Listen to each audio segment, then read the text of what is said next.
du cancer du côlon et du rectum, on a individualisé beaucoup plus nos traitements en définissant différents sous-types.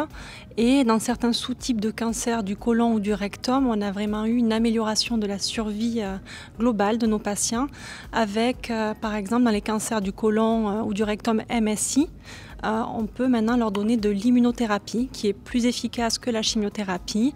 Et chez ces patients, on a doublé la survie sans progression, ce qui est une nette amélioration chez ces patients-là, tout en améliorant la qualité de vie.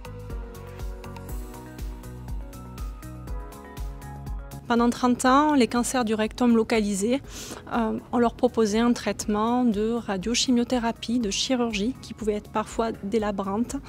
Et malheureusement, 30 à 35% des patients récidivaient sous forme métastatique.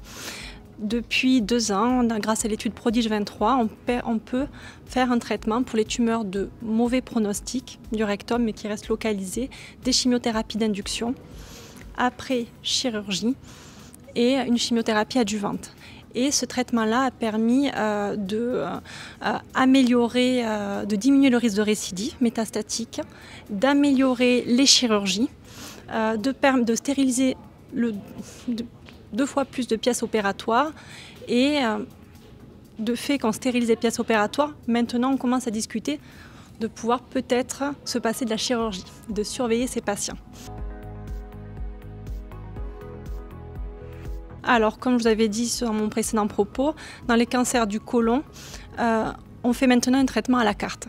On individualise certains sous-types de cancer qu'on adapte si la maladie elle est localisée ou alors si elle est avancée. On se pose la question si c'est des métastases opérables ou pas. Est-ce qu'elles seront après traitement d'induction ou pas, les métastases, donc on ne fait pas les mêmes traitements. Et après, on adapte aussi le traitement en fonction du sous-type tumoral. Donc les patientes qui ont une tumeur MSI, on leur propose maintenant de l'immunothérapie en première indication. Il y a des tumeurs qui sont de mauvais pronostic, par exemple elles ont un sous-type BRAF muté, mais maintenant on a des thérapies à leur proposer, ciblées. Et dans l'avenir, on a maintenant 50% des cancers du côlon qui avaient des mutations KRAS, où on n'avait aucun traitement à leur proposer. Ça reste des essais de phase 1-2, mais on a maintenant des nouvelles molécules qui vont être probablement l'avenir et qui pourront cibler ces cancers-là. Donc oui, on va améliorer le pronostic et le devenir de ces patients.